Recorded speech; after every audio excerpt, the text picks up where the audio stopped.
Kind of there. Yeah, my face will be in most of it, so yeah.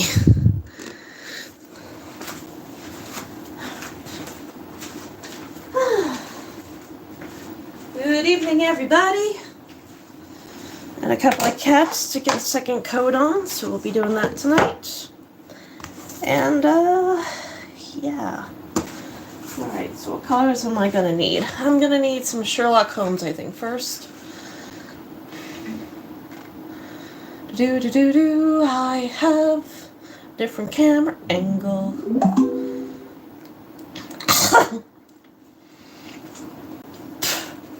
You ever, like, eat something and then it gets stuck in your throat? Like, carrots? Yeah. Alright, we'll do this one for Sherlock Holmes. And keep painting on these guys. Alright, so I'm gonna need a little pink, a little purple, we need the red. Olivia and Zoe. They switched to TD Insurance and saved 23% on their car insurance, all while taking Daisy on an afternoon WALK. Saving money could be this easy. The Adventure of the Dying Detective. Mrs. Hudson, the landlady of Sherlock Holmes, was a long-suffering woman. Not only was her first-floor flat invaded at all hours by throngs of singular and often undesirable characters, but her remarkable lodger showed an eccentricity and irregularity in his life which must have sorely tried her patience. His incredible untidiness, his addiction to music at strange hours, his occasional revolver practice within doors, his weird and often malodorous scientific experiments, and the atmosphere of violence and danger which hung around him made him the very worst tenant in London. On the other hand, his payments were princely. I have no doubt that the house might have been purchased at the price which Holmes paid for his rooms during the years that I was with him. The landlady stood in the deepest awe of him, and never dared to interfere with him, however outrageous his proceedings might seem. Yeah, She was fond of him too, I need the good red. for he had a remarkable gentleness and courtesy in his dealings with women. He disliked and distrusted the sex, but he was always a chivalrous opponent. Knowing how genuine was her regard for him, I listened earnestly to her story when she came to my rooms in the second year of my married life and told me of the sad condition to which my poor friend was reduced. "He's dying, Dr. Watson," said she. "For 3 days he has been sinking, and I doubt if he will last the day. He would not let me get a doctor. This morning, when I saw his bones sticking out of his face and his great bright eyes looking at me, I could stand no more of it. With your leave or without it, Mr. Holmes, I am going for a doctor this very hour," said I. "Let it be Watson, then," said he. "I wouldn't waste an hour in coming to him, sir, or you may not see him alive." I was horrified, for I had heard nothing of his illness. I need not say that I rushed for my coat and my hat. As we drove back, I asked for the details. "There is little I can tell you, sir. He's been working at a case down at Rotherhithe, in an alley near the river, and he has brought this illness back with him. He took to his bed on Wednesday afternoon, and has never moved since. For these 3 days neither food nor drink has passed his lips. Good God, why did you not call in a doctor? He wouldn't have it, sir. You know how masterful he is. I didn't dare to disobey him. But he's not long for this world, as you'll see for yourself the moment that you set eyes on him." He was indeed a deplorable spectacle. In the dim light of a foggy November day, the sick room was a gloomy spot. But it was that gaunt, wasted face staring at me from the bed which sent a chill to my heart. His eyes had the brightness of fever. There was a hectic flush upon either cheek, and dark crusts clung to his lips. The thin hands upon the coverlet twitched incessantly. His voice was croaking and spasmodic. He lay listlessly as I entered the room, but the sight of me brought a gleam of recognition to his eyes. "Well, Watson, we seem to have fallen upon evil days," said he, in a feeble voice, but with something of his old carelessness of manner. "My dear fellow," I cried, approaching him. "Stand back, stand right back," said he, with the sharp imperiousness which I had associated only with moments of crisis. "If you approach me, Watson, I shall order you out of the house. But why? Because it is my desire. Is that not enough?" Yes, Mrs. Hudson was right. He was more masterful than ever. It was pitiful, however, to see his exhaustion. "I only wish to help," I explained. "Exactly. You will help best by doing what you are told." "Certainly, Holmes." He relaxed the austerity of his manner. "You are not angry?" he asked, gasping for breath. Poor devil, how could I be angry when I saw him lying in such a plight before me? "It's for your own sake, Watson," he croaked. "For my sake? I know what is the matter with me. It is a coolie disease from Sumatra, a thing that the Dutch know more about than we, though they have made little of it up to date. One thing only is certain. It is infallibly deadly, and it is horribly contagious." He spoke now with a feverish energy, the long hands twitching and jerking as he motioned me away. "Contagious by touch, Watson. That's it, by touch. Keep your distance, and all is well. Good heavens, Holmes. You suppose that such a consideration weighs with me for an instant? It would not affect me in the case of a stranger. Do you imagine it would prevent me from doing my duty to so old a friend?" Again I advanced, but he repulsed me with a look of furious anger. "If you will stand there, I will talk. If you do not, you must leave the room." I have so deep a respect for the extraordinary qualities of Holmes that I have always deferred to his wishes, even when I least understood them. But now all my professional instincts were aroused. Let him be my master elsewhere, I at least was his in a sick room. "Holmes," said I, "you are not yourself. A sick man is but a child, and so I will treat you. Whether you like it or not, I will examine your symptoms and treat you for them." He looked at me with venomous eyes. "If I am to have a doctor, whether I will or not, let me at least have someone in whom I have confidence," said he. "Then you have none in me?"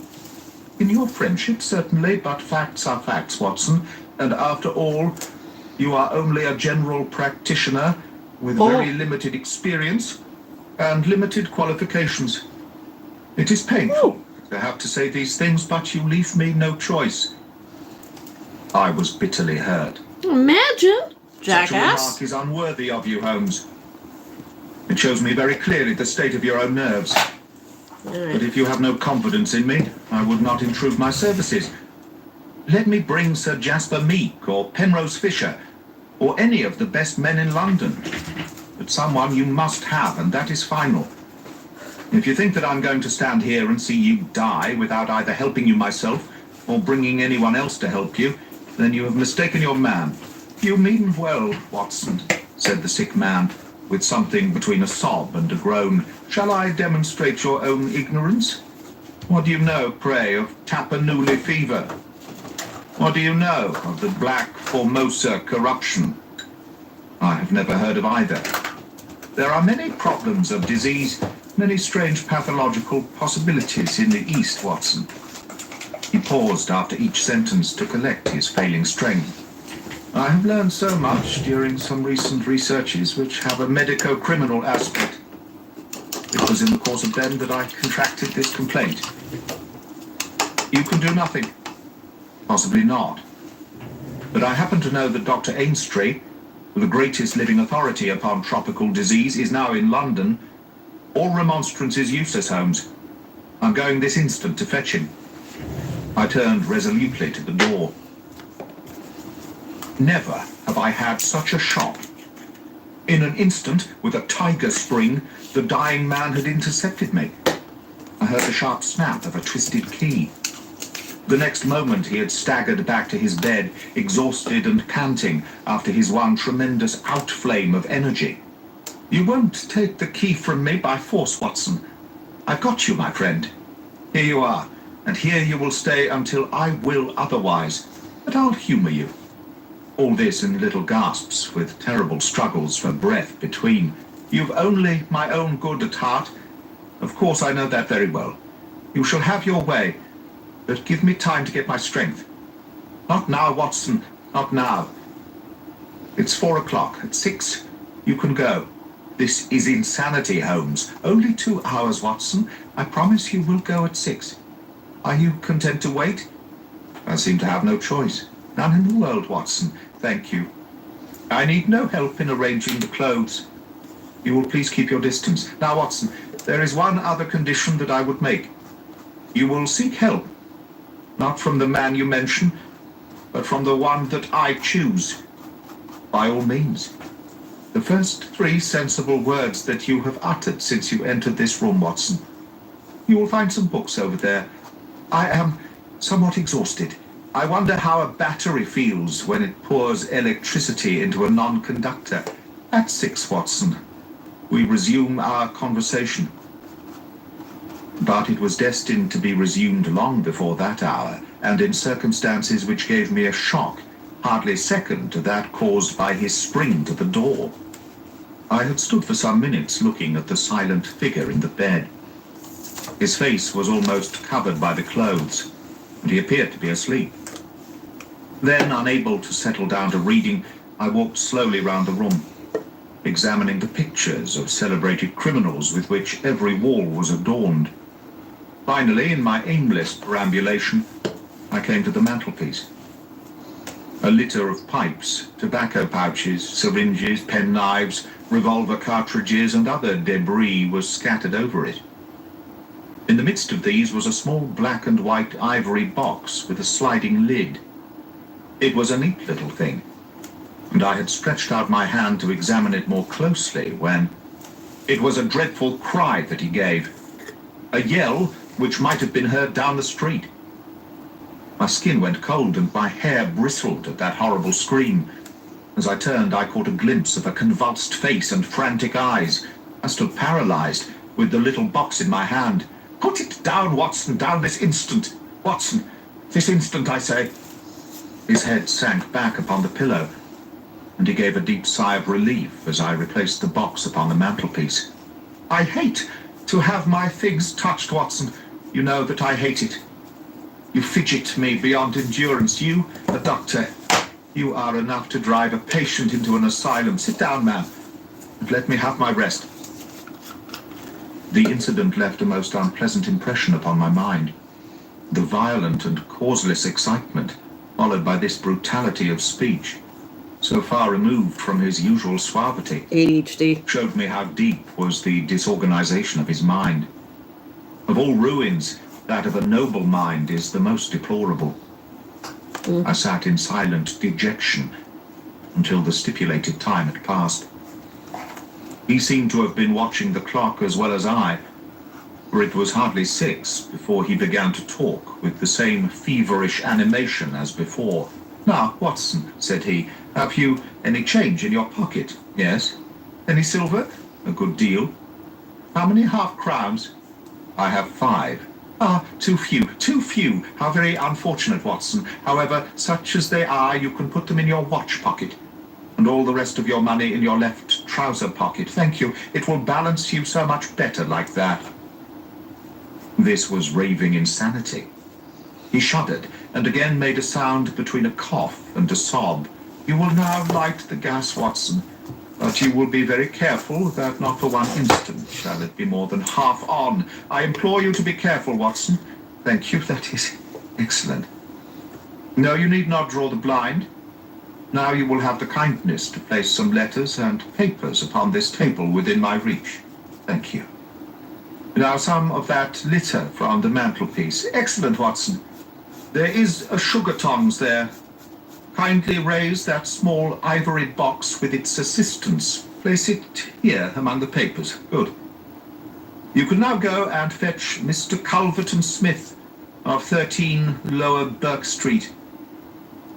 To tell the truth, my desire to fetch a doctor had somewhat weakened, for poor Holmes was so obviously delirious that it seemed dangerous to leave him. However, he was as eager now to consult the person named as he had been obstinate in refusing. I never heard the name, said I. Possibly not, my good Watson. It may surprise you to know that the man upon earth who is best versed in this disease is not a medical man, but a planter. Mr. Culverton Smith is a well-known resident of Sumatra, now visiting London. An outbreak of the disease upon his plantation, which was distant from medical aid, caused him to study it himself, with some rather far-reaching consequences. He is a very methodical person, and I did not desire you to start before 6, because I was well aware that you would not find him in his study. If you could persuade him to come here and give us the benefit of his unique experience of this disease, What color do the I need? investigation of which has been his dearest hobby. Gonna need orange cannot and doubt white. that he could help White's me. there. I need orange and purple. I give Holmes's remarks as a Or something consecutive to go whole, with the purple. and will not attempt to indicate how they were interrupted by gaspings for breath and those clutchings of his hands which indicated the pain from which he was suffering. His appearance had changed for the worse during the few hours that I had been with him. Those hectic spots were more pronounced. The eyes shone more brightly out of darker hollows, and a cold sweat glimmered upon his brow. He still retained, however, the jaunty gallantry of his speech. To the last gasp, he would always be the master. "You will tell him exactly how you have left me," said he. "You will convey the very impression which is on your own mind. A dying man. A dying and delirious man. Indeed, I cannot think why the whole bed of the ocean is not one solid mass of oysters, so prolific the creatures seem. Ah, I am wandering. Strange how the brain controls the brain. What was I saying, Watson? My directions from Mr. Calverton Smith. Ah, yes, I remember. My life depends upon it. Yeah. Plead with him, Watson. There is no good feeling between us. His nephew, Watson. I had suspicions of foul play, and I allowed him to see it. The boy died horribly. He has a grudge against me. You soften him, Watson. Beg him, pray him, get him here by any means. Don't know if this color's He can gonna save work. me, only he. I will bring him in a cab, if I have to carry him down to it. You will do nothing of the sort. You will persuade him to come, and then you will return in front of him. Make any excuse so as not to come with him. Don't forget, Watson, you won't fail me. You never did fail me. No doubt there are natural enemies which limit the increase of the This is the creatures. wrong color, orange. You and I, Watson, we have done our part. Shall the world then be overrun by oysters? No, no, horrible. You'll convey all that is in your mind? I left him full of the image of this magnificent intellect, babbling like a foolish child. He had handed me the key, and with a happy thought I took it with me, lest he should lock himself in. Mrs. Hudson was waiting, trembling and weeping in the passage.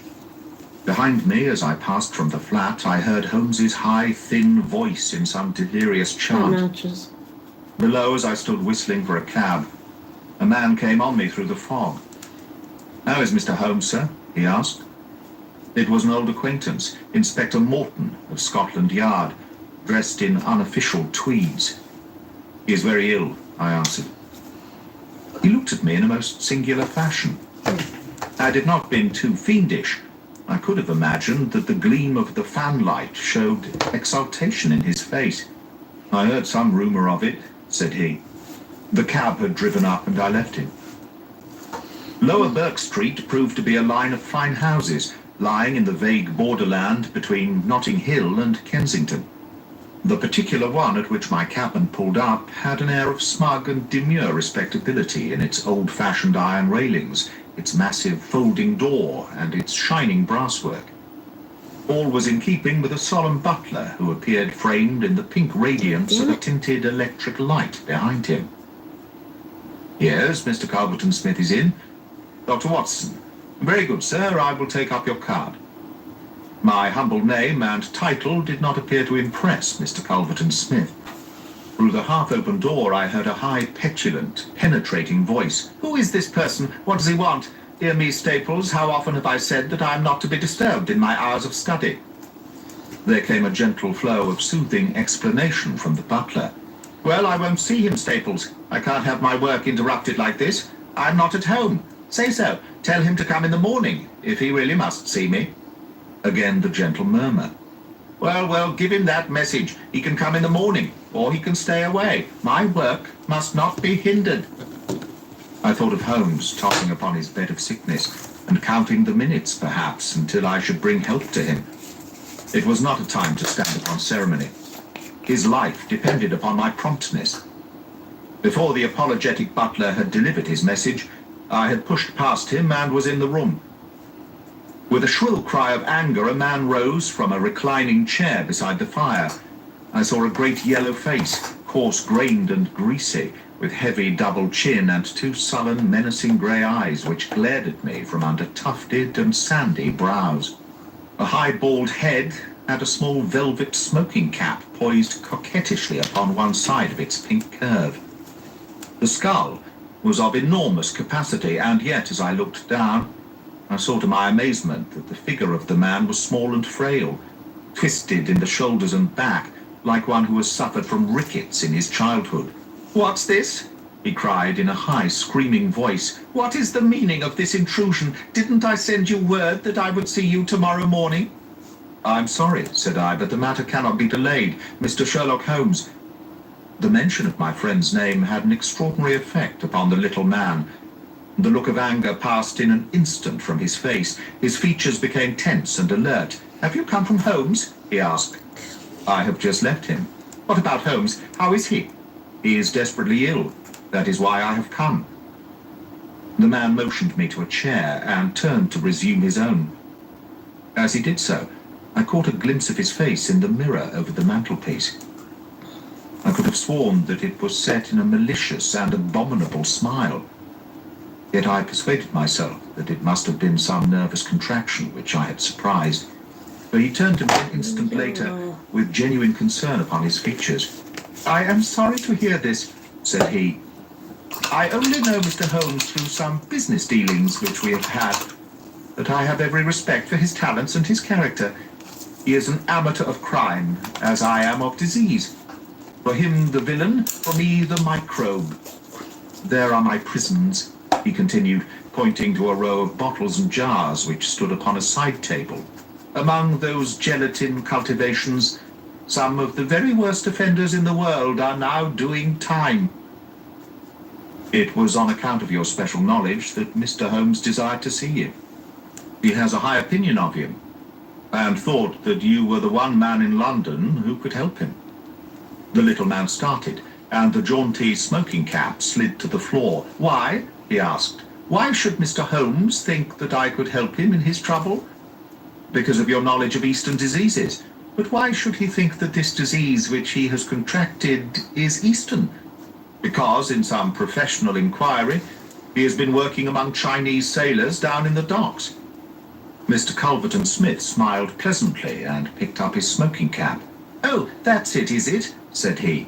"I trust the matter is not so grave as you suppose. How long has he been ill?" "About 3 days." "Is he delirious?" "Occasionally." "Tut, this sounds serious. It would be inhuman not to answer his call. I very much resent any interruption to my work, Dr. Watson, but this case is certainly exceptional. I will come with you at once." I remembered Holmes's injunction. "I have another appointment," said I. "Very good. I will go alone. I have a note of Mr. Holmes's address. You can rely upon my being there within half an hour at most." It was with a sinking heart that I re-entered Holmes's bedroom. For all that I knew, the worst might have happened in my absence. To my enormous relief, he had improved greatly in the interval. His appearance was as ghastly as ever, but all trace of delirium had left him, and he spoke in a feeble voice, it is true, but with even more than his usual crispness and lucidity. "Well, did you see him, Watson?" "Yes, he's coming." "Admirable, Watson, admirable. You are the best of messengers." "He wished to return with me." "That would never do, Watson. That would be obviously impossible. Did he ask what ailed me?" "I told him about the Chinese in the East End." "Exactly. Well, Watson, you have done all that a good friend could. You can now disappear from the scene." "I must wait and hear his opinion, Holmes." "Of course you must. But I have reasons to suppose that this opinion would be very much more frank and valuable if he imagines that we are alone. There is just room behind the head of my bed, Watson." "My dear Holmes." "I fear There is no alternative, Watson. The wound does not lend itself to concealment, which is as well, as it is the less likely to arouse suspicion. But just there, Watson, I fancied that it could be done. Suddenly he sat up, with a rigid intentness upon his haggard face. There are the wheels, Watson. Quick, man, if you love me. And don't budge. Whatever happens, do you hear? Don't speak, don't move. Just listen with all your ears. Then in an instant, his sudden access of strength departed, and his masterful, purposeful talk droned away into the low, vague murmurings of a semi-delirious man. From the hiding place into which I had been so swiftly hustled, I heard the footfalls upon the stair, with the opening and the closing of the bedroom door. Then, to my surprise, there came a long silence, broken only by the heavy breathings and gaspings of the sick man. I could imagine that our visitor was standing by the bedside and looking down at the sufferer. At last that strange hush was broken. "Holmes?" he cried. "Holmes!" in the insistent tone of one who awakens a sleeper.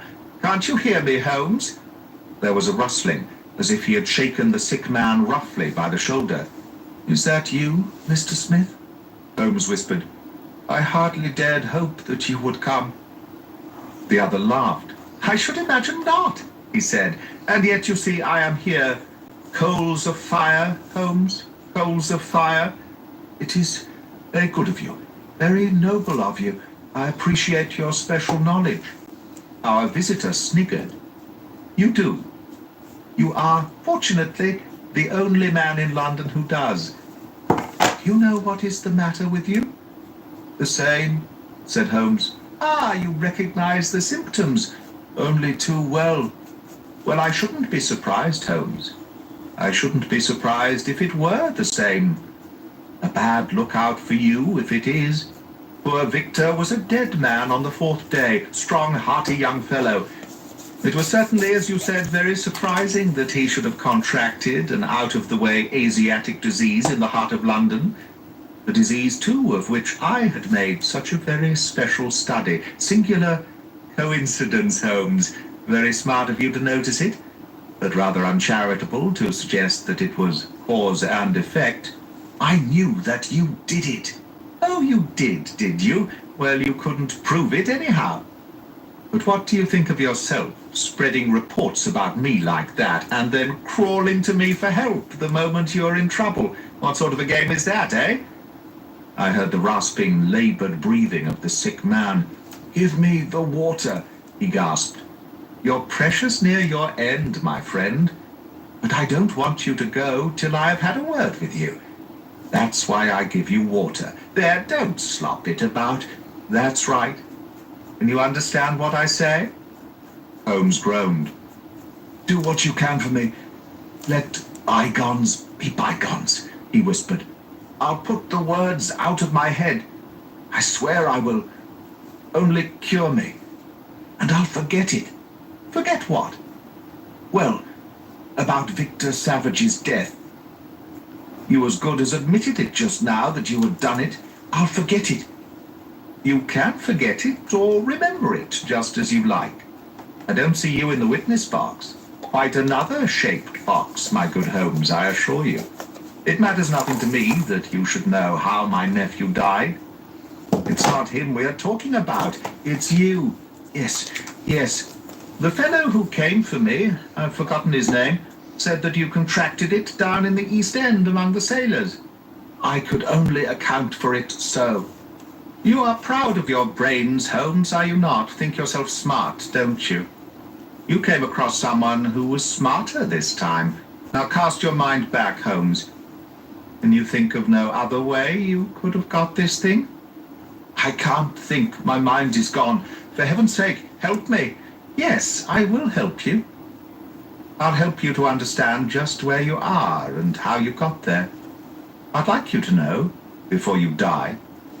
Give me something to ease my pain. Painful, is it?" "Yes. The coolies used to do some squealing towards the end. Takes you as cramp, I fancy. Yes, it is cramp. Well, you can hear what I say, anyhow. Listen now.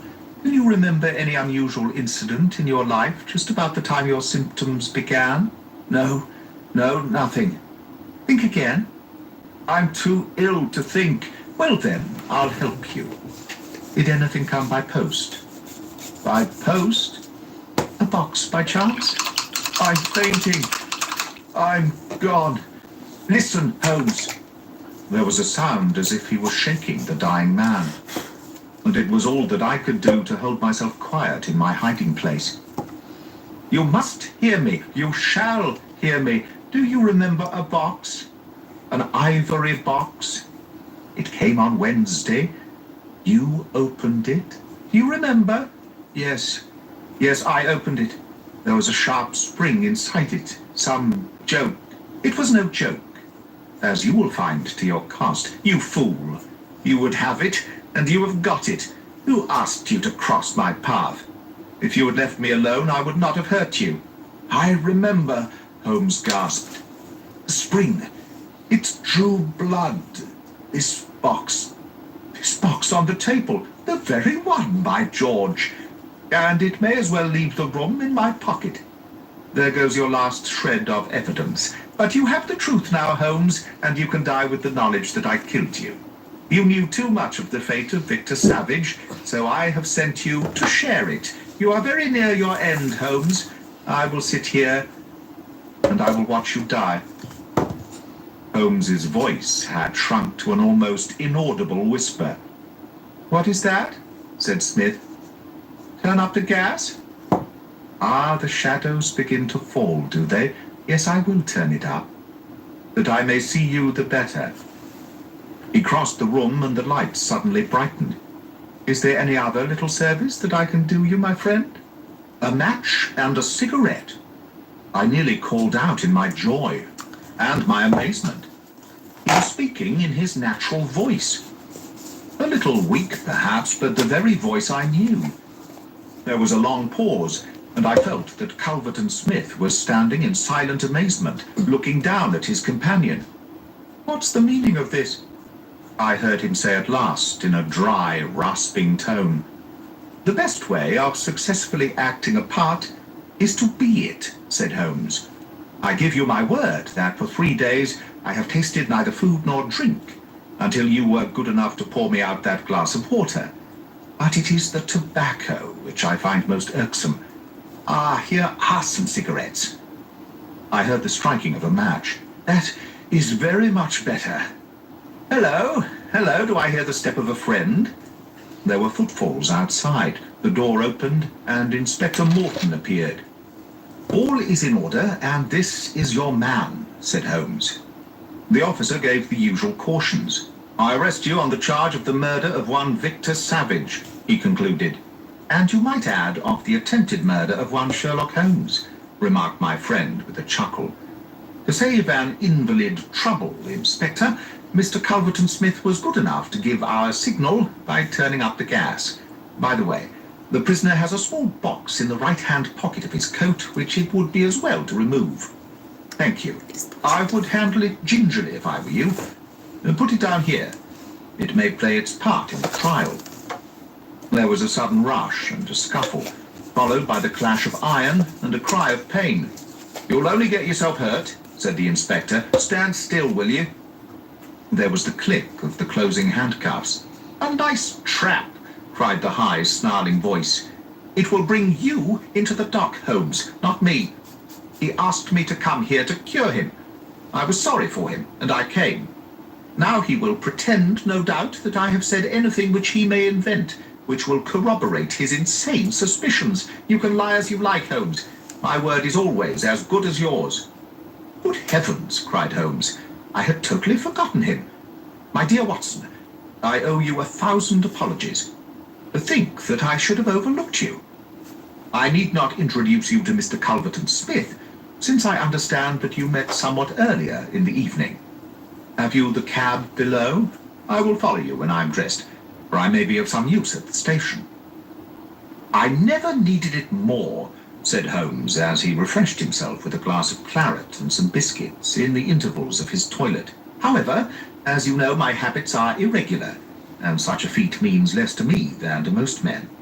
It was very essential that I should impress Mrs. Hudson with the reality of my condition, since she was to convey it to you, and you in turn to him. You won't be offended, Watson. You will realize that among your many talents, dissimulation finds no place, and that if you had shared my secret, you would never have been able to impress Smith with the urgent necessity of his presence, which was the vital point of the whole scheme. Knowing his vindictive nature, I was perfectly certain that he would come to look upon his handiwork. But your appearance, Holmes, your ghastly face. 3 days of absolute fast does not improve one's beauty, Watson. For the rest, there is nothing which a sponge may not cure. With Vaseline upon one's forehead, belladonna in one's eyes, rouge over the cheekbones, and crusts of beeswax round one's lips, a very satisfying effect can be produced. Malingering is a subject upon which I have sometimes thought of writing a monograph. A little occasional talk about half-crowns, oysters, or any other extraneous subject produces a pleasing effect of delirium. But why would you not let me near you, since there was in truth no infection? Can you ask, my dear Watson? Do you imagine that I have no respect for your medical talents? Would I fancy that your astute judgment would pass a dying man who, however weak, had no rise of pulse or temperature? At 4 yards, I could deceive you. If I failed to do so, who would bring my Smith within my grasp? No, Watson, I would not touch that box. You can just see, if you look at it sideways, where the sharp spring like a viper's tooth emerges as you open it. I dare say it was by some such device that poor Savage, who stood between this monster and a reversion, was done to death. My correspondence, however, is, as you know, a varied one, and I am somewhat upon my guard against any packages which reach me. It was clear to me, however, that by pretending that he had really succeeded in his design, I might surprise a confession. That pretense I have carried out with the thoroughness of the true artist. Thank you, Watson. You must help me on with my coat. When we have finished at the police station, I think that something nutritious at Simpson's would not be out of place. Jackass! That was a good one, though. That is the end of The Adventure of the Dying Detective, from His Last Bow, 1917, by Sir Arthur Conan Doyle.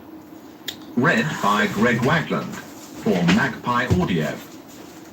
2016. I think I'm just gonna throw that one out. It's so clumpy, it's ridiculous to work with.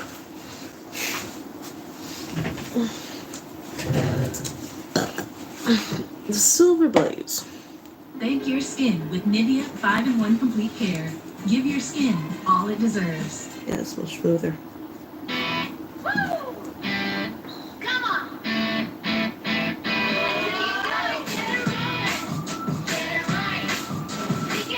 Twinings. Teas that taste great and do you good. Twinings. Drinking life. The It's Adventure turquoise, so of the black. Illustrious Client. It can't hurt now, was Sherlock Holmes's comment when, for the 10th time in as many years, I asked his leave to reveal the following narrative. So it was that at last I obtained permission to put on record what was, in some ways, the supreme moment of my friend's career. Both Holmes and I had a weakness for the Turkish bath. It was over a smoke in the pleasant lassitude of the drying room that I have found him less reticent and more human than anywhere else. On the upper floor of the Northumberland Avenue establishment, there is an isolated corner where 2 couches lie side by side, and it was on these that we lay upon September 3rd, 1902, the day when my narrative begins. I had asked him whether anything was stirring, and for answer he had shot his long, thin, nervous arm out of the sheets which enveloped him and had drawn an envelope from the inside pocket of the coat which hung beside him. It may be some fussy, self-important fool. It may be a matter of life or death, said he. What's up, as he baby? handed Coming me the down? note. I know Your no chair's more here. than this message tells me. It was from the Carlton Club and dated the evening before. This is what I read. Sir James Damery presents his compliments to Mr. Sherlock Holmes and will call upon him at 4:30 tomorrow. Sir James begs to say that the matter upon which he desires to consult Mr. Holmes is very delicate and also very important. He trusts, therefore, that Mr. Holmes will make every effort to grant this interview, and that he will confirm it over the telephone to the Carlton Club. I need not say that I have confirmed it, Watson, said Holmes, as I returned the paper. Do you know anything of this man, Damery? Only that this man is a household word in society. Well, I can tell you a little more than that. Just He painting some has cats rather tonight. a reputation for arranging delicate matters which are to be kept out of the papers. You need a second You may coat. remember his negotiations with Sir George Lewis over the Hammerford will case. He is a man of the world, with a natural turn for diplomacy. I am bound, therefore, to hope that it is not a false scent, and that he has some real need for our assistance. Well, if you will be so good, Watson, I shall be honoured. Then you have the hour, 4:30. Until then, we can put the matter out of our heads. I was living in my own rooms in Queen Anne Street at the time, but I was round at Baker Street before the time named. Sharp to the half hour, Colonel Sir James Damery was announced. It is hardly necessary to describe him, for many will remember that large, bluff, honest personality, that broad, clean-shaven face, and above all, that pleasant, mellow voice. Frankness shone from his grey Irish eyes, and good humour played round his mobile, smiling lips. His lucent top hat, his dark frock coat, indeed, every detail, from the pearl pin in the black satin cravat to the lavender spats over the varnished shoes, spoke of the meticulous care in dress for which he was famous. The big, masterful aristocrat dominated the little room. Of course, I was prepared to find Dr. Watson, he remarked with a courteous bow. His collaboration may be very necessary, for we are dealing on this occasion, Mr. Holmes, with a man to whom violence is familiar and who will, literally, stick at nothing. I should say that there is no more dangerous man in Europe.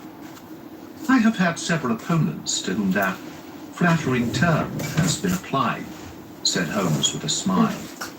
Don't you smoke? Then you will excuse me if I light my pipe. If your man is more dangerous than the late Professor Moriarty, or than the living Colonel Sebastian Moran, Ooh, wait, then do we skip he an is episode? indeed Why are we worth mentioning mentioning. Moriarty? May I ask his name? Have you ever heard of Baron Gruner? You mean the Austrian murderer? Colonel Damery threw up his kid-gloved hands with a laugh. There is no getting past you, Mr. Holmes. Wonderful. So you have already sized him up as a murderer? It is my business to follow the details of continental crime. Who could possibly have read what happened at Prague and have any doubts as to the man's guilt? It was a purely technical legal point, and the suspicious death of a witness that saved him. I am as sure that he killed his wife when the so-called accident happened in the Splugen Pass as if I had seen him do it. I knew also that he had come to England and had a presentiment that sooner or later he would find me some work to do. Well, what has Baron Gruner been up to? I presume it is not this old tragedy which has come up again. No, it is more serious than that. To revenge crime is important, but to prevent it is more so. It is a terrible thing, Mr. Holmes, to see a dreadful event, an atrocious situation, preparing itself before your eyes, to clearly understand whither it will lead, and yet to be utterly unable to avert it. Can a human being be placed in a more trying position? Perhaps not. Then you will sympathize with the client in whose interests I am acting. I did not understand that you were merely an intermediary. Who is the principal? Mr. Holmes, I must beg you not to press that question. It is important that I should be able to assure him that his honored name has been in no way dragged into the matter. His motives are, to the last degree, honorable and chivalrous, but he prefers to remain unknown. I need not say that your fees will be assured, and that you will be given a perfectly free hand. Surely the actual name of your client is immaterial. I am sorry, said Holmes. I am accustomed to have mystery at one end of my cases, but to have it at both ends is too confusing. I fear, Sir James, that I must decline to act. Our visitor was greatly disturbed. His large, sensitive face was darkened with emotion and disappointment. You hardly realize the effect of your own action, Mr. Holmes, said he. You placed me in a most serious dilemma, for I am perfectly certain that you would be proud to take over the case if I could give you the facts. And yet a promise forbids me from revealing them all. May I at least lay all that I can before you? By all means, so long as it is understood that I commit myself to nothing. That is understood. In the first place, you have no doubt heard of General de Merville. Yes, I feel you. Of Khyber fame? Yes, I have heard of him. He has a daughter, Violet de Merville. Young, rich, beautiful, accomplished. A wonder woman in every way. It is this daughter, this lovely, innocent girl, whom we are endeavoring to save from the clutches of a fiend. Baron Gruner has some hold over her, then? The strongest of all holds, where a woman is concerned. The hold of love. Yeah. The fellow is, as you may have heard, extraordinarily handsome, with a most fascinating manner, a gentle voice, and that air of romance and mystery, which means so much to a woman. He is said to have the whole sex at his mercy, and to have made ample use of the fact. But how came such a man to meet a lady of the standing of Miss Violet de Merville? It was on a Mediterranean yachting voyage. The company, though select, paid their own passages. No doubt the promoters hardly realized the Baron's true character until it was too late. The villain attached himself to the lady, and with such effect that he has completely and absolutely won her heart. To say that she loves him hardly expresses it. She dotes upon him. She is obsessed by him. Outside of him there is nothing on earth. She will not hear one word against him. Everything has been done to cure her of her madness, but in vain. To sum up, she proposes to marry him next month. As she is of age and has a will of iron, it is hard to know how to prevent her. Does she know about the Austrian episode? The cunning devil has told her every unsavory public scandal of his past life, but always in such a way as to make himself out to be an innocent martyr. She absolutely accepts his version and will listen to no other. Dear me, but surely you have inadvertently let out the name of your client. It is no doubt General de Merville. Our visitor fidgeted in his chair. I could deceive you by saying so, Mr. Holmes, but it would not be true. De Merville is a broken man. The strong soldier has been utterly demoralized by this incident. He has lost the nerve which never failed him on the battlefield and has become a weak, doddering old man, utterly incapable of contending with a brilliant, forceful rascal like this Austrian. My client, however, is an old friend, one who has known the general intimately for many years and taken a paternal interest in this young girl since she wore short frocks. He cannot see this tragedy consummated without some attempt to stop it. There is nothing in which Scotland Yard can act. It was his own suggestion that you should be called in, but it was, as I have said, on the express stipulation that he should not be personally involved in the matter. I have no doubt, Mr. Holmes. With your great powers, you could easily trace my client back through me. But I must ask you as a point of honor to refrain from doing so, and not to break in upon his incognito. Holmes gave a whimsical smile. I think I may safely promise that, said he. I may add that your problem interests me, and that I shall be prepared to look into it. How shall I keep in touch with you? The Carlton Club will find me, but in case of emergency, there is a private telephone call, XX31. Holmes noted it down and sat, still smiling, with the open memorandum book upon his knee. The Baron's present address, please. Vernon Lodge, near Kingston. It is a large house. He has been fortunate in some rather shady speculations and is a rich man, which naturally makes him a more dangerous antagonist. Is he at home at present? Yes. Apart from what you have told me, can you give me any further information about the man? He has expensive tastes. He is a horse fancier. For a short time, he played polo at Hurlingham, but then this Prague affair got noised about, and he had to leave. He collects books and pictures. He is a man with a considerable artistic side to his nature. He is, I believe, a recognized authority upon Chinese pottery, and has written a book upon the subject. A complex mind, said Holmes. All great criminals have that. My old friend Charlie Peace was a violin virtuoso. Wainwright was no mean artist. I could quote many more. Well, Sir James, you will inform your client that I am turning my mind upon Baron Brunner. Ow. I can say no more. I have some sources of information of my own, and I dare say we may find some means of opening the matter up. When our visitor had left us, Holmes sat so long in deep thought that it seemed to me that he had forgotten my presence. At last, however, he came briskly back to earth. Well, Watson, any views? He asked. I should think you had better see the young lady herself. My dear Watson, if her poor old broken father cannot move her, how shall I, a stranger, prevail? And yet there is something in the suggestion, if all else fails, but I think we must begin from a different angle.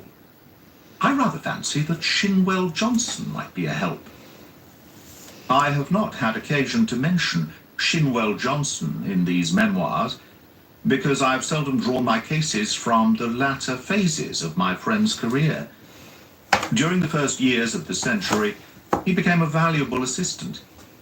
Johnson, I grieve to say, made his name first as a very dangerous villain, and served 2 terms at Parkhurst. Finally, he repented and allied himself to Holmes, acting as his agent in the huge criminal underworld of London, and obtaining information which often proved to be of vital importance. Had Johnson been a narc of the police, he would soon have been exposed. But as he dealt with cases which never came directly into the courts, his activities were never realized by his companions. With the glamour of his 2 convictions upon him, he had the entree of every nightclub, doss house, and gambling den in the town, and his quick observation and active brain made him an ideal agent for gaining information. It was to him that Sherlock Holmes now proposed to turn. It was not possible for me to follow the immediate steps taken by my friend, for I had some pressing professional business of my own. But I met him by appointment that evening at Simpson's, where, sitting at a small table in the front window and looking down at the rushing stream of life in the Strand, he told me something of what had passed. Johnson is on the prowl, said he. He may pick up some garbage in the darker recesses of the underworld, for it is down there, amid the black roots of crime, that we must hunt for this man's secrets. But if the lady will not accept what is already known, why should any fresh discovery of yours turn her from her purpose? Who knows, Watson? Woman's heart and mind are insoluble puzzles to the male. Murder might be condoned or explained, and yet some smaller offence might rankle. Baron Gruner remarked to me, he remarked to you, oh, to be sure. I had not told you of my plans. Well, Watson, I love to come to close grips with my man. I like to meet him, eye to eye, and read for myself the stuff that he is made of. When I had given Johnson his instructions, I took a cab out to Kingston and found the Baron in a most affable mood. Did he recognize you? There was no difficulty about that, for I simply sent in my card. He is an excellent antagonist, cool as ice, silky-voiced and soothing as one of your fashionable consultants, and poisonous as a cobra. He has breeding in him, a real aristocrat of crime, with a superficial suggestion of afternoon tea, and all the cruelty of the grave behind it. Yes, I am glad to have had my attention called to Baron Adalbert Gruner. You say he was affable, a purring cat who thinks he sees prospective mice. Some people's affability is more deadly than the violence of coarser souls. His greeting was characteristic. I rather thought I should see you sooner or later, Mr. Holmes, said he. You have been engaged, no doubt, by General de Merville to endeavor to stop my marriage with his daughter Violet. That is so, is it not? I acquiesced. My dear man, said he, you will only ruin your own well-deserved reputation. It is not a case in which you can possibly succeed. You will have barren work, to say nothing of incurring some danger. Let me very strongly advise you to draw off at once. It is curious, I answered, but that was the very advice which I had intended to give you. I have a respect for your brains, Baron, and the little which I have seen of your personality has not lessened it. Let me put it to you as man to man. No one wants to break up your past and make you unduly uncomfortable. It is over, and you are now in smooth waters. But if you persist in this marriage, you will raise up a swarm of powerful enemies who will never leave you alone until they have made England too hot to hold you. Is the game worth it? Surely you would be wiser if you left the lady alone. It would not be pleasant for you if these facts of your past were brought to her notice. The Baron has little waxed tips of hair under his nose, like the short antennae of an insect. These quivered with amusement as he listened, and he finally broke into a gentle chuckle. Excuse my amusement, Mr. Holmes, said he, but it is really funny to see you trying to play a hand with no cards in it. I don't think anyone could do it better, but it is rather pathetic all the same. Not a color card there, Mr. Holmes. Nothing but the smallest of the small. So you think. So I know. Let me make the thing clear to you, for my own hand is so strong that I can afford to show it. I have been fortunate enough to win the entire affection of this lady. This was given to me in spite of the fact that I told her very clearly of all the unhappy incidents in my past life.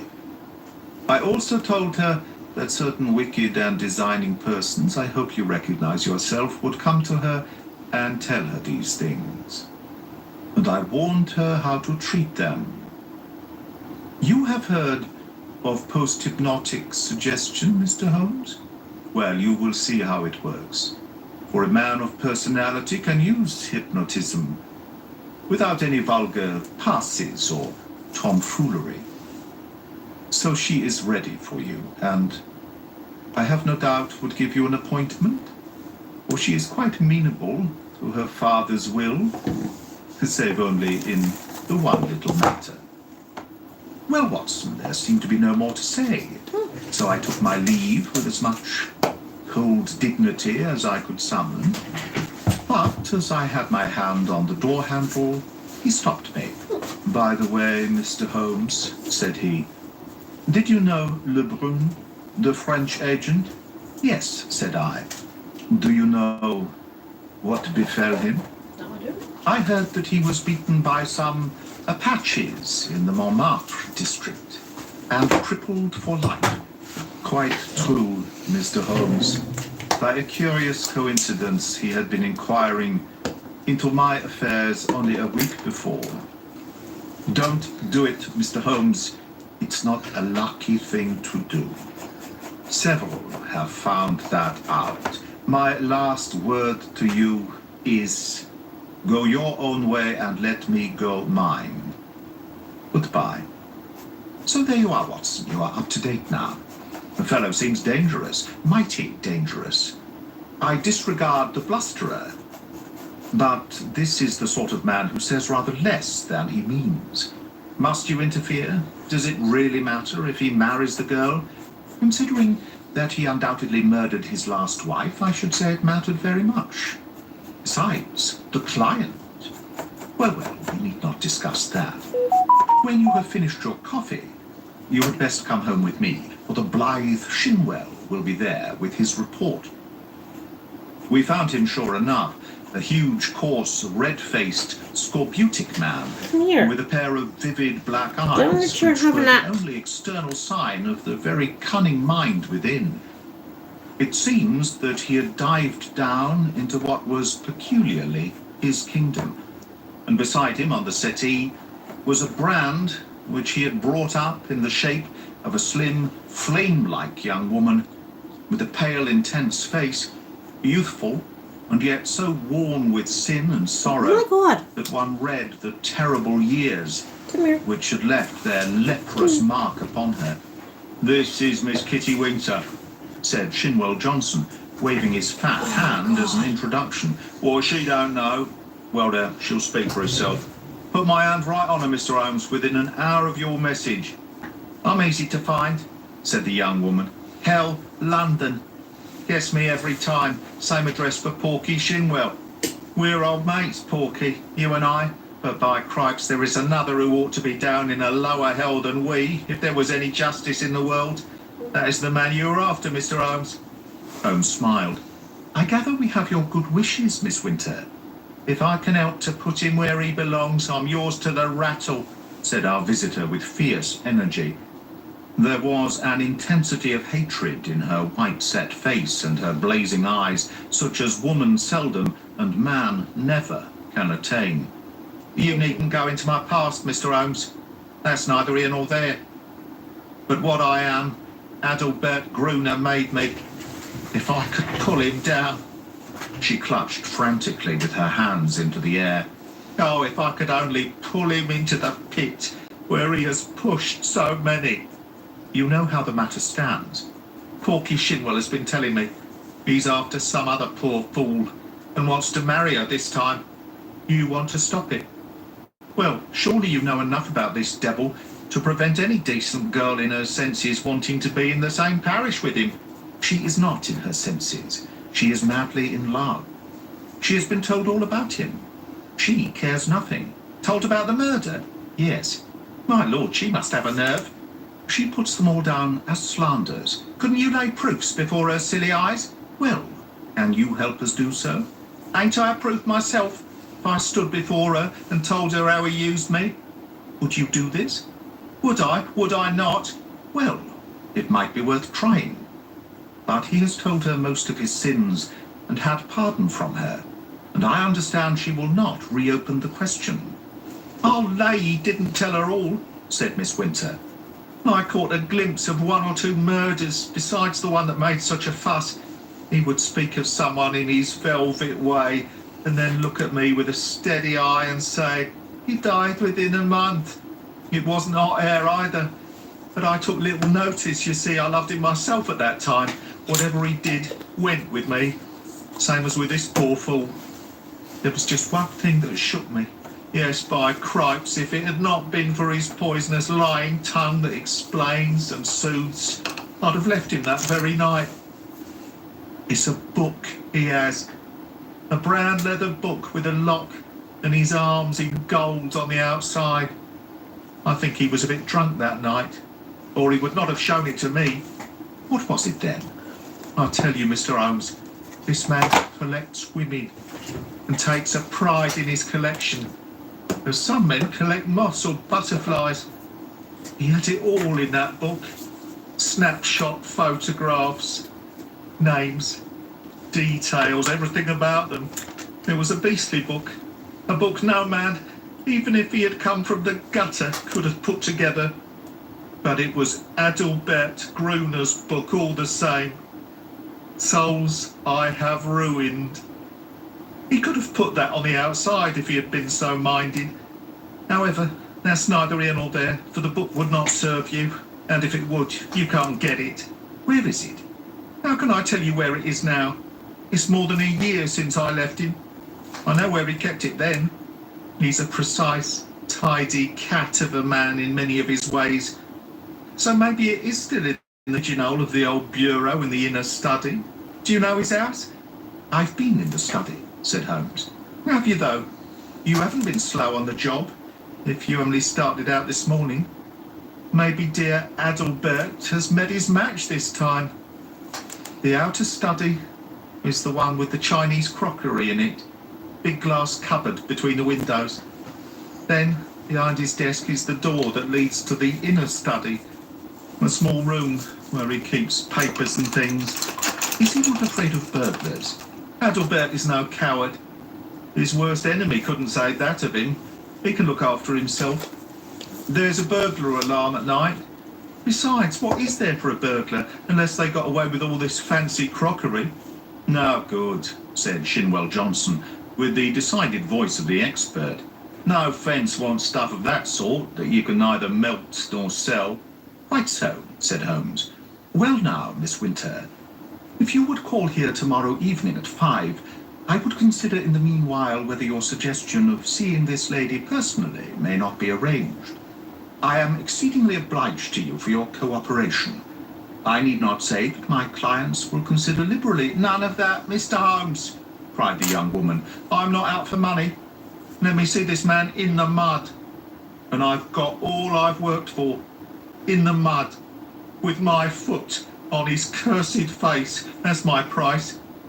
I'm with you tomorrow or any other day, so long as you are on his track. Porky here can tell you always where to find me.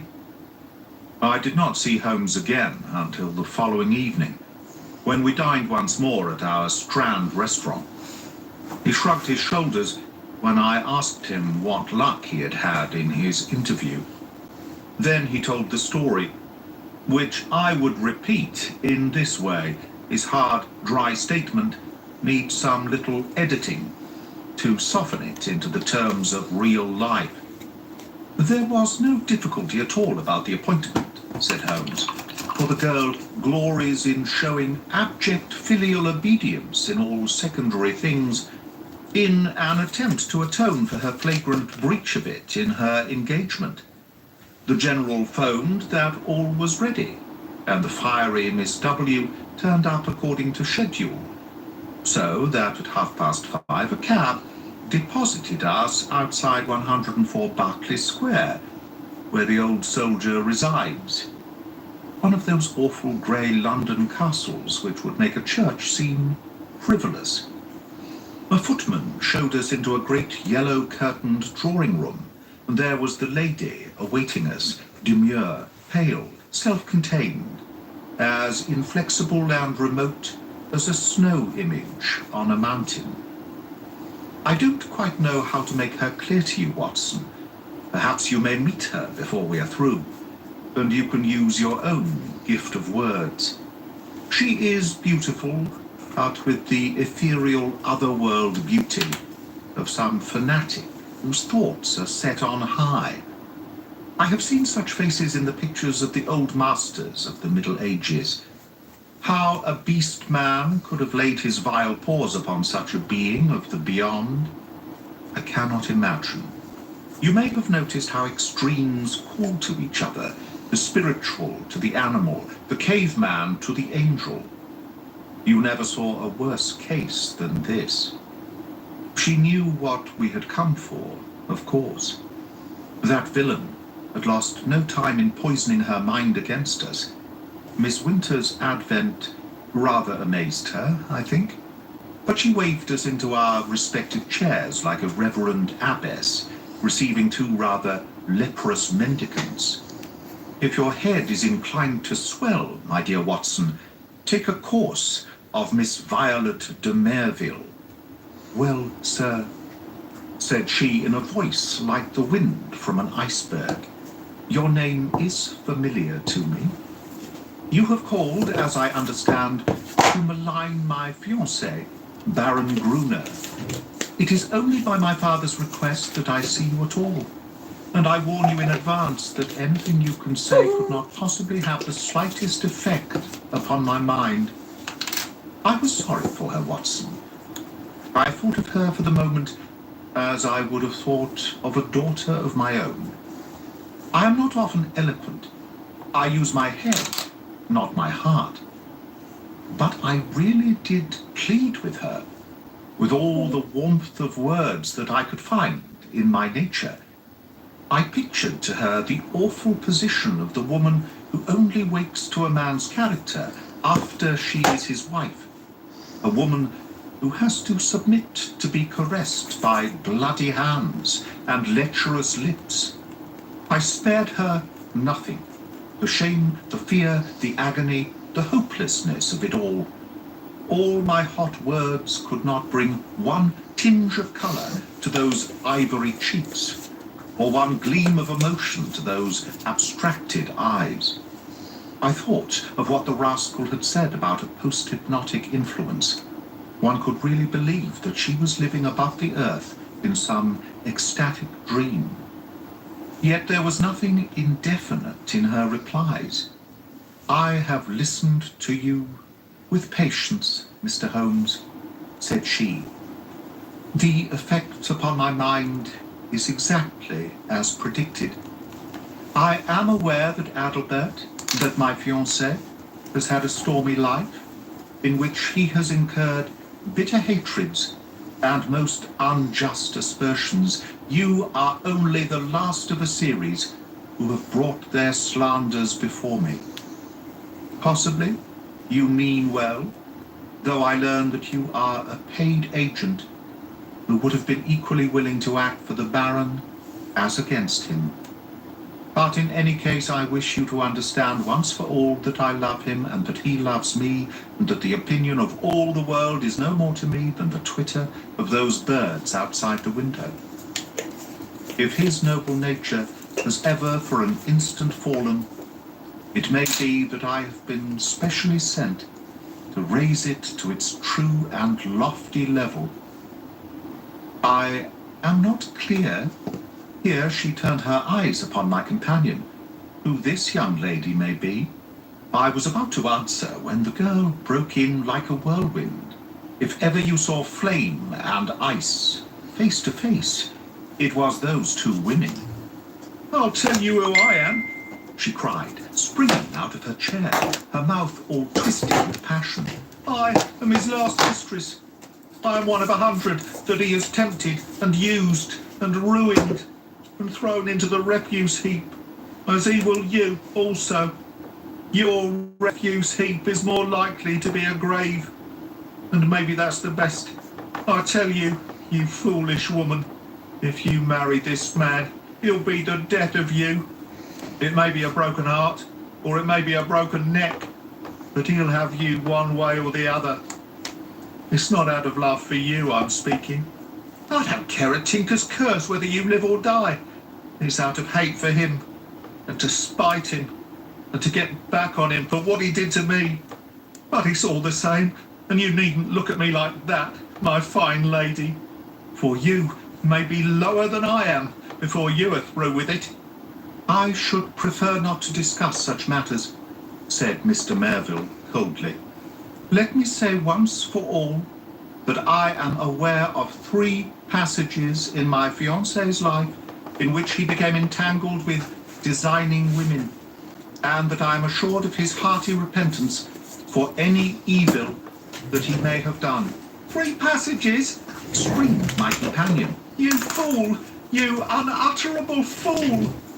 Mr. Holmes, I beg that you will bring this interview to an end, said the icy voice. I have obeyed my father's wish in seeing you, but I am not compelled to listen to the ravings of this person. With an oath, Miss Winter darted forward, and if I had not caught her wrist, she would have clutched this maddening woman by the hair. I dragged her towards the door, and was lucky to get her back into the cab without a public scene, for she was beside herself with rage. In a cold way, I felt pretty furious myself, Watson, for there was something indescribably annoying in the calm aloofness and supreme self-complacence of the woman whom we were trying to save. So now, once again, you know exactly how we stand. And it is clear that I must plan some fresh opening move. For this gambit won't work. I'll keep in touch with you, Watson, for it is more than likely that you will have your part to play, though it is just possible that the next move may lie with them rather than with us. And it did. Their blow fell, or his blow rather, for never could I believe that the lady was privy to it. I think I could show you the very paving stone upon which I stood when my eyes fell upon the placard, and a pang of horror passed through my very soul. It was between the Grand Hotel and Charing Cross Station, where a one-legged news vendor displayed his evening papers. The date was just 2 days after the last conversation. There, black upon yellow, was the terrible news sheet. Murderous attack on Sherlock Holmes. I think I stood stunned for some moments. Then I have confused recollection of snatching at a paper, of the remonstrance of the man whom I had not paid, and finally, of standing in the doorway of a chemist's shop while I turned up the fateful paragraph. This was how it ran. We learn with regret that Mr. Sherlock Holmes, the well-known private detective, was the victim this morning of a murderous assault, which has left him in a precarious position. There are no exact details to hand, but the event seems to have occurred about 12 o'clock in Regent Street, outside the Café Royal. The attack was made by 2 men armed with sticks, and Mr. Holmes was beaten about the head and body, receiving injuries which the doctors describe as most serious. He was carried to Charing Cross Hospital, and afterwards insisted upon being taken to his rooms in Baker Street.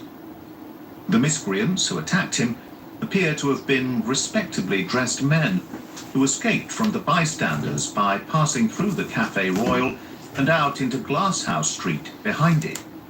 No doubt they belonged to that criminal fraternity which has so often had occasion to bewail the activity and ingenuity of the injured man. I need not say that my eyes had hardly glanced over the paragraph before I had sprung into a hansom and was on my way to Baker Street. I found Sir Leslie Oakshott, the famous surgeon, in the hall, and his brougham waiting at the curb. No immediate danger, was his report. 2 lacerated scalp wounds and some considerable bruises. Several stitches have been necessary. Morphine has been injected and quiet is essential, but an interview of a few minutes would not be absolutely forbidden. With this permission, I stole into the darkened room. The sufferer was wide awake, and I heard my name in a hoarse whisper. The blind was 3/4 down, but one ray of sunlight slanted through and struck the bandaged head of the injured man. A crimson patch had soaked through the white linen compress. I sat beside him and bent my head. "All right, Watson, don't look so scared," he muttered in a very weak voice. "It's not as bad as it seems." "Thank God for that." "I'm a bit of a single-stick expert, as you know. I took most of them on my guard. It was the second man that was too much for me. What can I do, Holmes? Of course, it was that damned fellow who set them on. I'll go and thrash the hide off him. No, we can do nothing there unless the police lay their hands on the men. But their getaway had been well prepared. We may be sure of that. Wait a little, I have my plans. The first thing is to exaggerate my injuries. They'll come to you for news. Put it on thick, Watson. Luckily, if I live the week out, the concussion, delirium, what you like, you can't overdo it. But Sir Leslie Oakshott, oh, he's all right. He shall see the worst side of me. I'll look after that. Anything else? Yes. Tell Shinwell Johnson to get that girl out of the way. Those beauties will be after her now. They know, of course, that she was with me in the case. If they dared to do me in, it is not likely they will neglect her. That is urgent. Do it tonight. I'll go now. Anything more? Put my pipe on the table and the tobacco slipper. Right. Come in each morning and we will plan our campaign. I arranged with Johnson that evening to take Miss Winter to a quiet suburb and see that she lay low until the danger was past. For 6 days, the public were under the impression that Holmes was at the door of death. The bulletins were very grave, and there were sinister paragraphs in the papers. My continual visits assured me that it was not so bad as that. His wise constitution and his determined will were working wonders. He was recovering fast, and I had suspicions at times that he was really finding himself faster than he pretended even to me. There was a curious, secretive streak in the man which led to many dramatic effects, but left even his closest friend guessing as to what his exact plans might be. He pushed to an extreme the axiom that the only safe plotter was he who plotted alone. I was nearer him than anyone else, and yet I was always conscious of the gap between. On the 7th day, the stitches were taken out, in spite of which there was a report of erysipelas in the evening papers. And the same evening papers had an announcement which I was bound, sick or well, to carry to my friend. It was simply that among the passengers on the Cunard boat Ruritania, starting from Liverpool on Friday, was the Baron Adalbert Gruner, who had some important financial business to settle in the States before his impending wedding to Miss Violet de Merville, only daughter of etc., etc. Holmes listened to the news with a cold, concentrated look upon his pale face, which told me that it hit him hard. "Friday," he cried. "Only 3 clear days. I believe the rascal wants to put himself out of danger's way, but he won't, Watson. By the Lord Harry, he won't. Now, Watson, I want you to do something for me. I'm here to be used, Holmes. Well then, spend the next 24 hours in an intensive study of Chinese pottery." He gave no explanations, and I asked for none. By long experience, I had learned the wisdom of obedience. But when I had left his room, I walked down Baker Street, revolving in my head how on earth I was to carry out so strange an order. Finally, I drove to the London Library in St. James's Square, put the matter to my friend Lomax, the sub-librarian, and departed to my rooms with a goodly volume under my arm. It is said that the barrister who crams up a case with such care that he can examine an expert witness upon the Monday has forgotten all his knowledge before the Saturday. Certainly I should not like now to pose as an authority upon ceramics. And yet all that evening, This is my and all favorite that brush for night, so long. with a short interval for rest, and all next morning, I was sucking in knowledge and committing names to memory. There I learned of the hallmarks of the great artist-decorators, of the mystery of cyclical dates, the marks of the Hung Wu, and the beauties of Yung Lo, the writings of Tang Ying, and the glories of the primitive period of the Song and the Yuan. I was charged with all this information when I called upon Holmes next evening. He was out of bed now, though you would not have guessed it from the published reports, and he sat with his much bandaged head resting upon his hand in the depth of his favourite armchair. "Why, Holmes," I said, "if one believed the papers, you are dying." "That," said he, "is the very impression which I intended to convey. And now, Watson, have you learned your lessons? At least I have tried to. Good. You could keep up an intelligent conversation on the subject? I believe I could. Then hand me that little box from the mantelpiece." He opened the lid and took out a small object, most carefully wrapped in some fine Eastern silk. This he unfolded and disclosed a delicate little saucer of the most beautiful deep blue colour.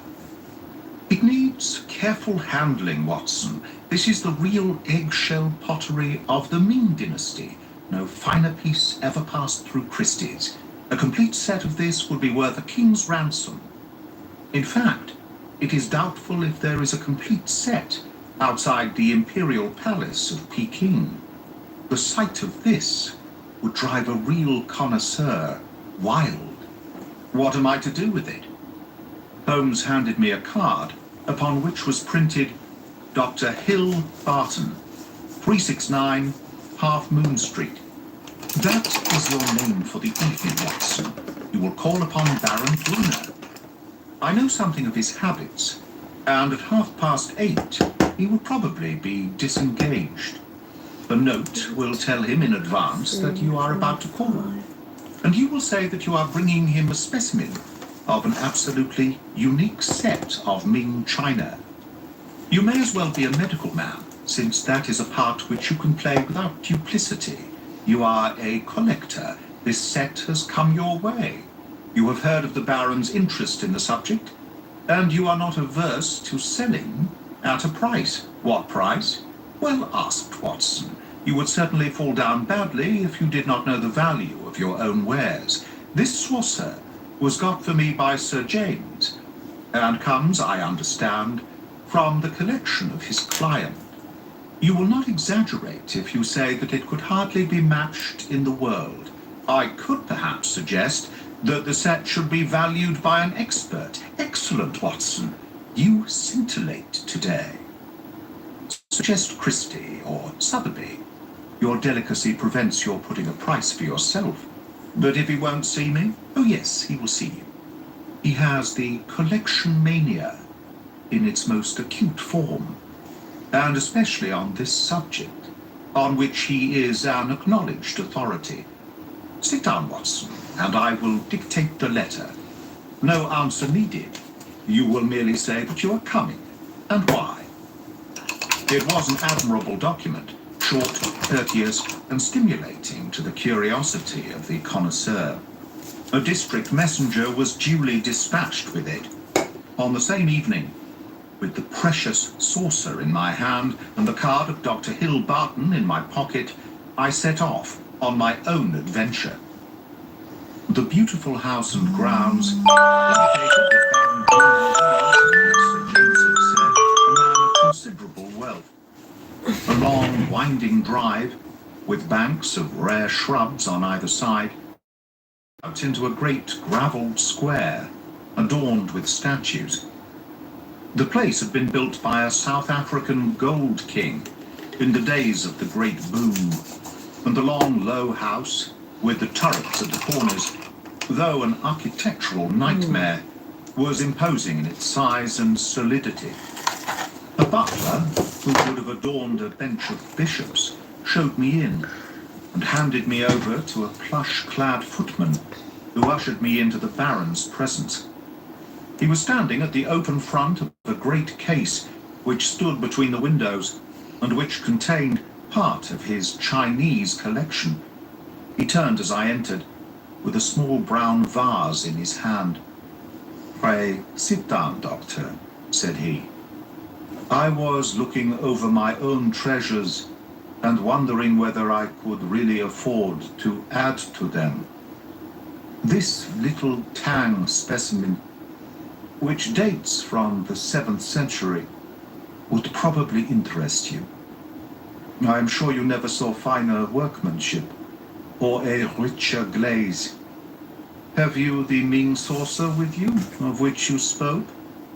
I carefully unpacked it and handed it to him. He seated himself at his desk, pulled over the lamp, for it was growing dark, and set himself to examine it. As he did so, the yellow light beat upon his own features, and I was able to study them at my ease. He was certainly a remarkably handsome man. His European reputation for beauty was fully deserved. In figure, he was not more than of middle size, but was built upon graceful and active lines. His face was swarthy, almost oriental, with large, dark, languorous eyes, which might easily hold an irresistible fascination for women. His hair and moustache were raven black, the latter short, pointed, and carefully waxed. His features were regular and pleasing, save only his straight, thin-lipped mouth. If ever I saw a murderer's mouth, it was there. A cruel, hard gash in the face, compressed, inexorable, and terrible. He was ill-advised to train his moustache away from it, for it was nature's danger signal, set as a warning to his victims. His voice was engaging, and his manners perfect. In age, I should have put him a little over 30, though his record afterwards showed that he was 42. Very fine indeed, he said at last. And you say you have a set of 6 to correspond? What puzzles me is that I should not have heard of such magnificent specimens. I only know of one in England to match this, and it is certainly not likely to be in the market. Would it be indiscreet if I were to ask you, Dr. Hill Barton, how you obtained this? Does it really matter? I asked, with as careless an air as I could muster. You can see that the piece is genuine, and as to value, I am content to take an expert's valuation. Very mysterious, said he, with a quick, suspicious flash of his dark eyes. In dealing with objects of such value, one naturally wishes to know all about the transaction. That the piece is genuine is certain. I have no doubts at all about that, but suppose, I am bound to take every possibility into account, that it should prove afterwards that you had no right to sell. I would guarantee you against any claim of the sort. That, of course, would open up the question as to what your guarantee was worth. My bankers would answer that, quite so, and yet the whole transaction strikes me as rather unusual. You can do business or not, said I with indifference. I have given you the first offer as I understood that you were a connoisseur, but I shall have no difficulty in other quarters. Who told you I was a connoisseur? I was aware that you had written a book upon the subject. Have you read the book? No. Dear me, this becomes more and more difficult for me to understand. You are a connoisseur and collector with a very valuable piece in your collection, and yet you have never troubled to consult the one book which would have told you of the real meaning and value of what you held. How do you explain that? I am a very busy man. I am a doctor in practice. That is no answer. If a man has a hobby, he follows it up, whatever his other pursuits may be.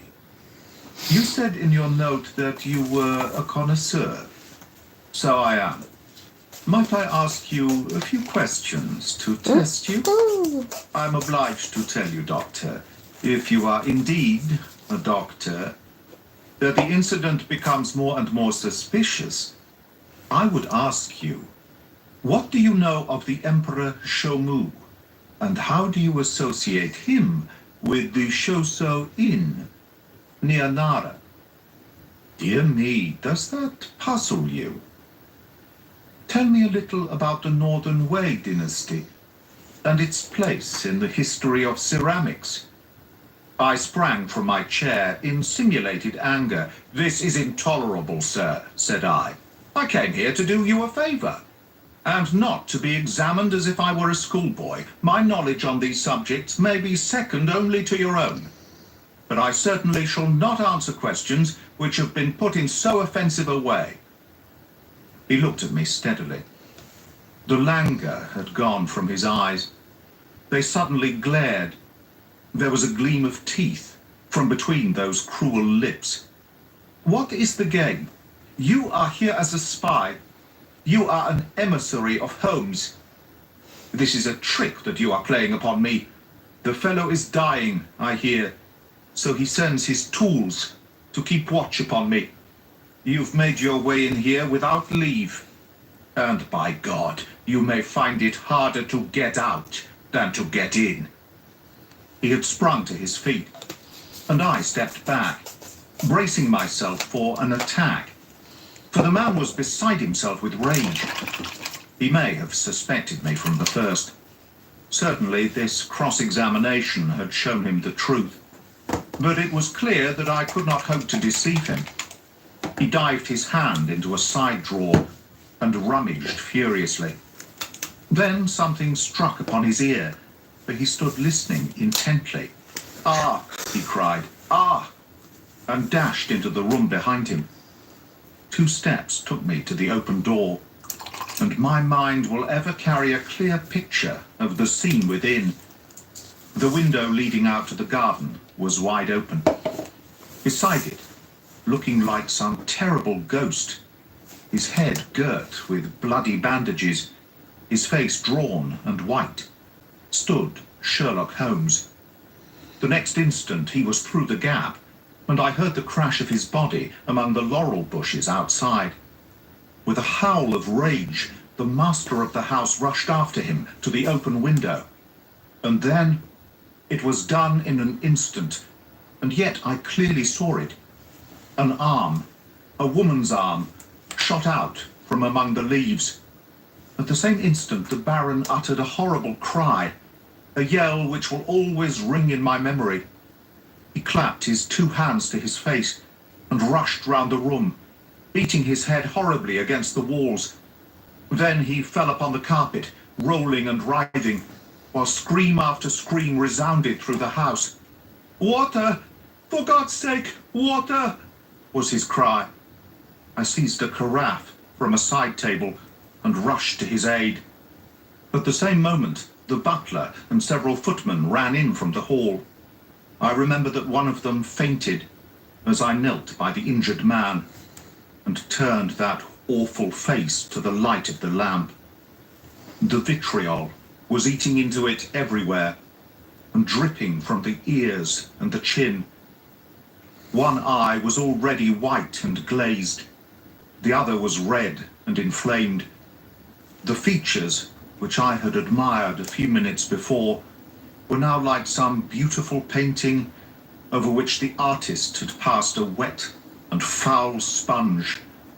They were blurred, discolored, inhuman, terrible.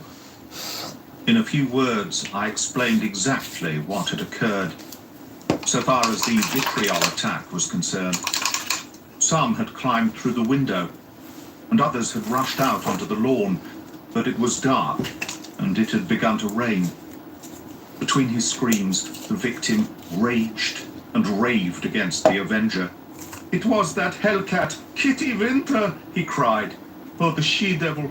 She shall pay for it! She shall pay! Oh, God in heaven! This pain is more than I can bear!" I bathed his face in oil, put cotton wadding on the raw surfaces, and administered a hypodermic of morphia.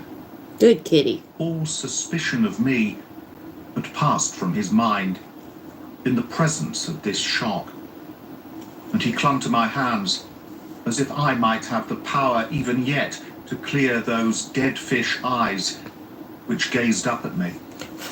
I could have wept over the ruin had I not remembered very clearly the vile life which had led up to so hideous a change. It was loathsome to feel the pouring of his burning hands, and I was relieved when his family surgeon, closely followed by a specialist, came to relieve me of my charge. An inspector of police had also arrived, and to him I handed my real card. It would have been useless as well as foolish to do otherwise, for I was nearly as well known by sight at the Yard as Holmes himself. Then I left that house of gloom and terror. Within an hour, I was at Baker Street. Holmes was seated in his familiar chair, looking very pale and exhausted. Apart from his injuries, even his iron nerves had been shocked by the events of the evening, and he listened with horror to my account of the Baron's transformation. "The wages of sin, Watson, the wages of sin," said he. "Sooner or later, it will always come.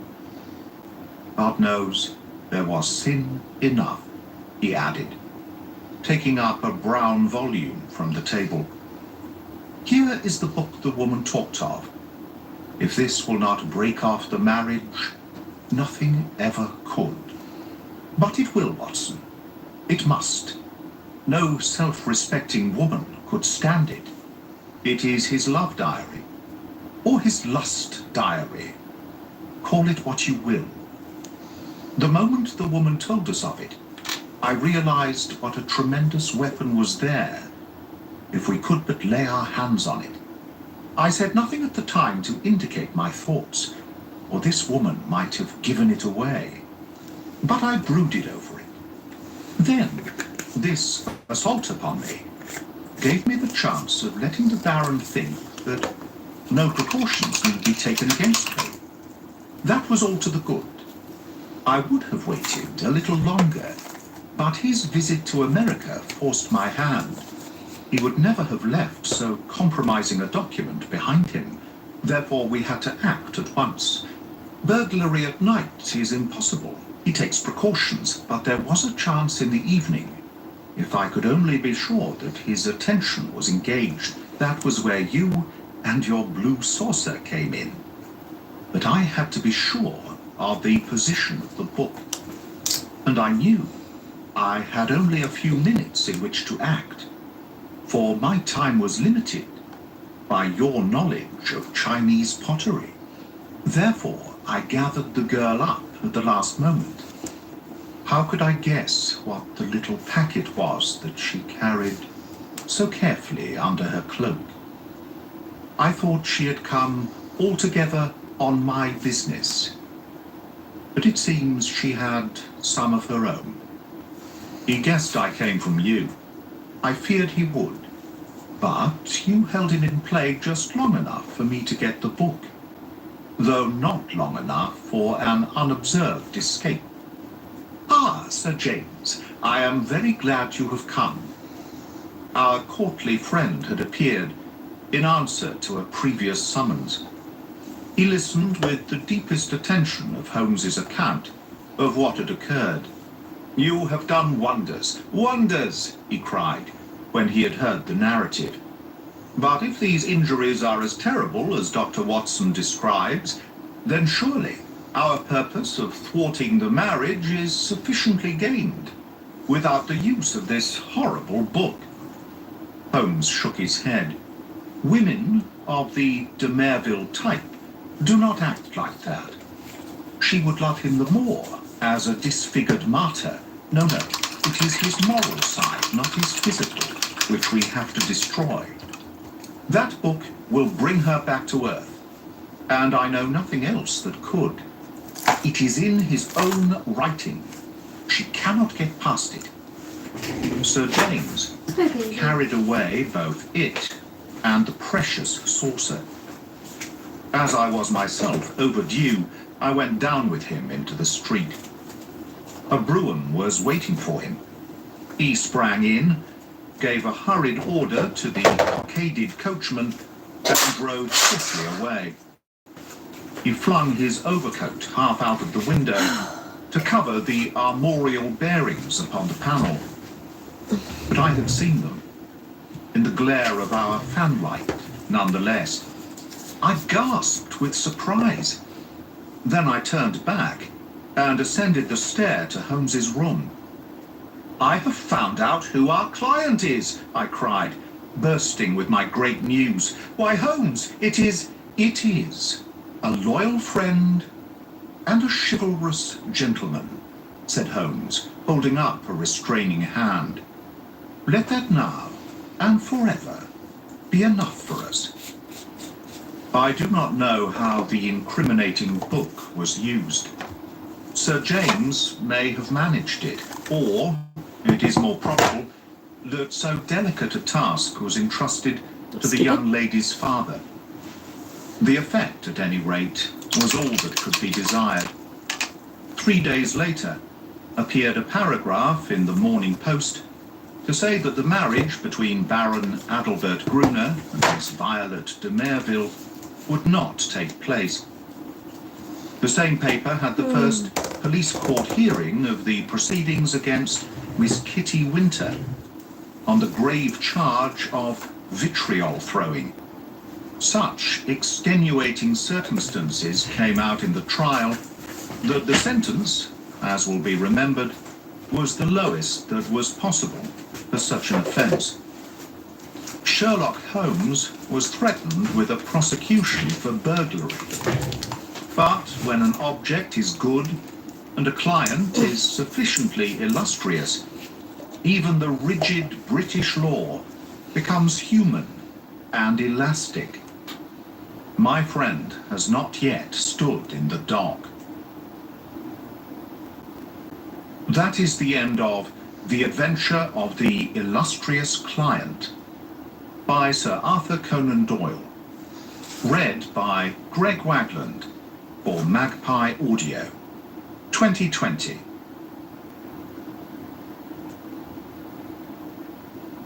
Wait, Welcome who's the to client? Blue Buffaloes. One taste is all it takes. She won't eat anything she doesn't want to eat. There's no faking it with her. We sent you Blue Tastefuls dry food. She loved it. What's for dinner tonight? It's tastefuls from Blue Buffalo for this little girl. Pick up Blue Tastefuls today. Okay. I don't know where The that problem of Port Grey. I think it is. Somewhere. No, in the wait, vaults stop of that. the Shoot, Baron stop talking! Hodgson Co. Oh, I'm done. I need to wait for these to dry for tonight, and I will finish them in the morning. All right. Either way, if you stopped in, thanks for stopping by, and I will see you another night. Ow! Maybe we'll get some more Sherlock Holmes. Yes.